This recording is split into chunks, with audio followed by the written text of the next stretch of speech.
You're watching the Movie Dogs. We bark about the movies and nothing but the movies.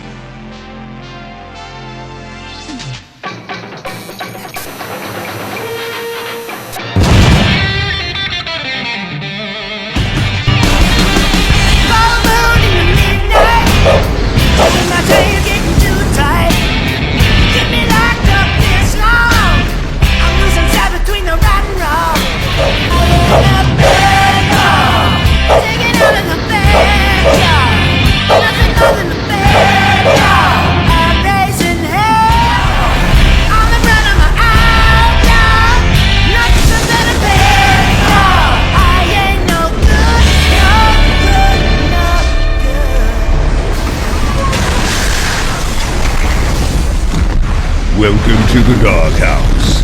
We take a bite out of the movies. Subscribe to the Movie Dogs and become part of our film-loving community. Hit that subscribe button and don't forget to click the bell for updates. See you in the next review. Your host, Joshua Church. Hey everybody, so continuing on our 80s journey. This is kind of connected to my last little, audio file when I was talking about 80s kids and the life they lived. I want to talk about mom and pop video stores.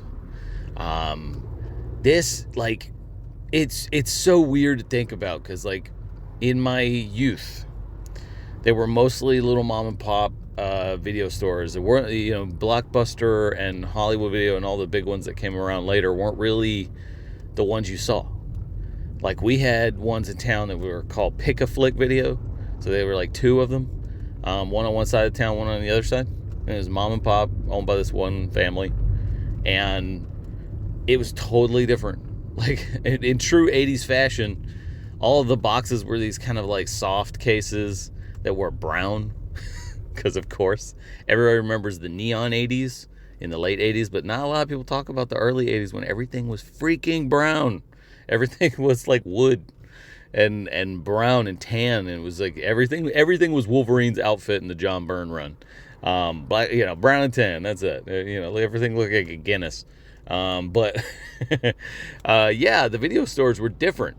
And the thing that's trippy to think about is I'm old enough to remember that, like, VCRs in the time were not they weren't easy to get. They're very expensive.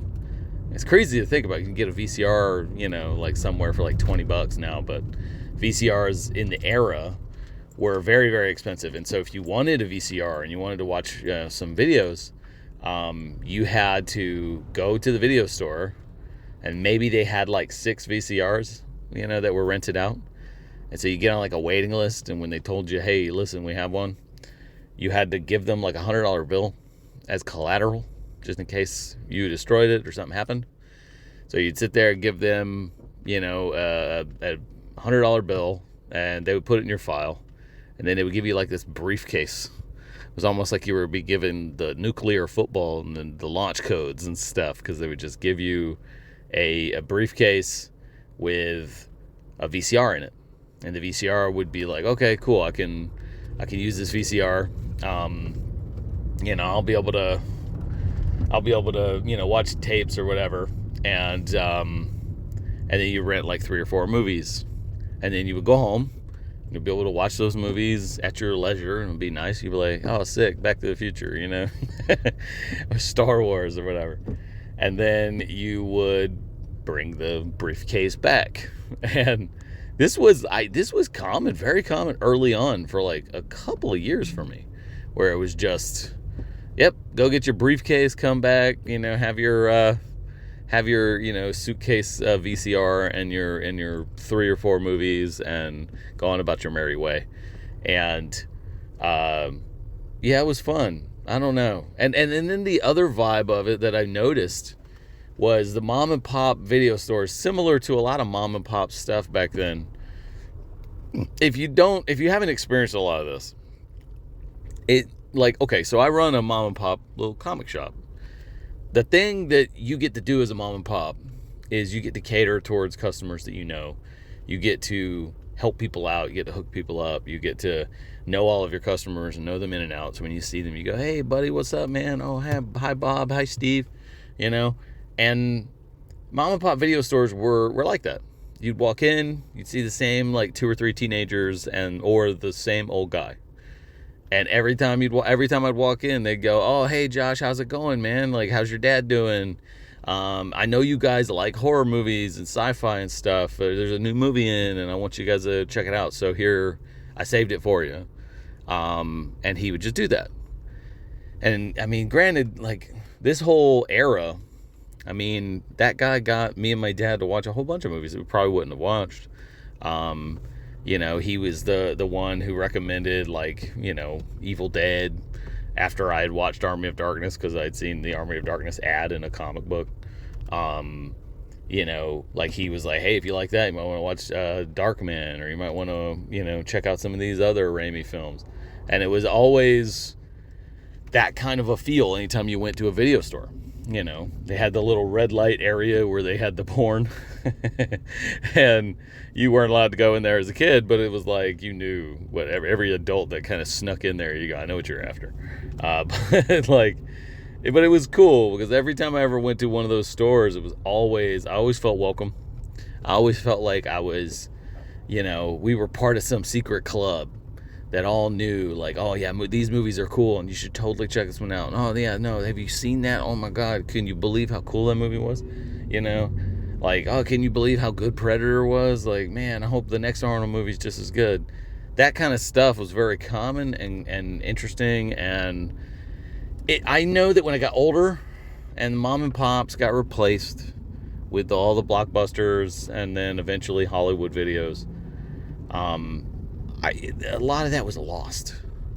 Like, you'd go into a blockbuster, you'd go into a Hollywood video, and it would just feel like, okay, yeah, I know that kid, but he ain't gonna say nothing to me. He doesn't care. He's no stake in the company. He's nothing. He's just a teenager who got the job, and is just happy to be there. Yeah, every now and again you might get a go-getter who's just trying to replicate that vibe of those video stores, and he would recommend a movie to you or something. But for the most part, it felt like most other corporate things feel, which is that it feels empty, soulless, lack of connection. Like, nobody cares that you're there. Nobody's trying to, enhance your experience, I guess. It was still fun. Like, it was still cool to go see some of those places, or, go check out some of those blockbusters and all that. But it wasn't exactly what you would want, I guess. Not exactly what you'd be hoping for a video store. But those mom and pops for that era, somebody recommending a new NES game or Super Nintendo game based on the things that you had rented. Somebody hooking you up with, hey man, since you guys have come like so often, and I'm gonna hook you up and give you some free popcorn, or the new candy shipment came in, I know how much you like it, so I'm gonna let you have some, and let me know what you think. Like, that was very like normal, and it was cool. Yeah, I don't know. I feel like if anything's lost between the 80s and now, besides just freedom for children and stuff like that, it was prior to everything being a franchise and a company and it just being another soulless corporate enterprise that doesn't know you or care about you. And granted, it's very convenient, they're everywhere, but I don't know. I mean, eventually video stores went out of fashion. Netflix started sending discs home. Blockbuster faded out of, faded into obscurity. Hollywood Video did as well. All those places closed. Nobody really needed to be able to rent videos anymore. And granted, I like streaming. I think it's, it's fun. It's good, easy to be able to watch a lot of stuff, but it does feel like something's missing. Like, we don't get to experience the same things all the time. Like, sometimes a new show hits and everybody's talking about it and everybody watches it. But I don't know. It's just not the same. And maybe I'm old. Maybe I'm yelling, old man yells at cloud. I'm sitting here going like, rah, rah, I miss the old days. It was better, you know. But I don't know. It's not just missing it due to nostalgia. It's also just missing it because we were more together. We were more on the same page. We were kind of going after the same things and experiencing similar things. And the small businesses and the local shops and the old guy behind the counter that you knew, that stuff's kind of lost for the most part, outside of a few industries like my own, which I'm always worried that one day, it'll be like Coliseum of Comics owns all the comic shops in the South, and they're all Coliseums of Comics, and they all look exactly the same, and they all have the same exact vibe, and it's the same 5 teenagers all hired to work it, and it's not what it used to be. But I don't know. That is how things are in the corporate states of America, so yay. But but the 80s were different, man. The 80s were different, and I'm old, and yeah. So if you got any stories about video stores that were in your area and that you really liked, tell me about it. If you don't remember that era and you have questions, ask me about it. But we'll have more stuff to talk about for the 80s week, so I look forward to talking to you guys, and I appreciate every single one of you for taking any time to listen to any of this. So thank you very much. Talk again soon. Hey, like and subscribe. Be sure to check out more of the content on the Movie Dawgs channel. All the reviews and cool remarks and cool guests like me, Josh Church, the owner of River Monster Comics. We are in Denellen, Florida, so if you're ever in the area, come by and check out the shop. Get some cool nerd stuff, comics, pops, toys, whatever. And swing by and just have some cool conversations about movies and all things pop culture. We appreciate you. See you soon.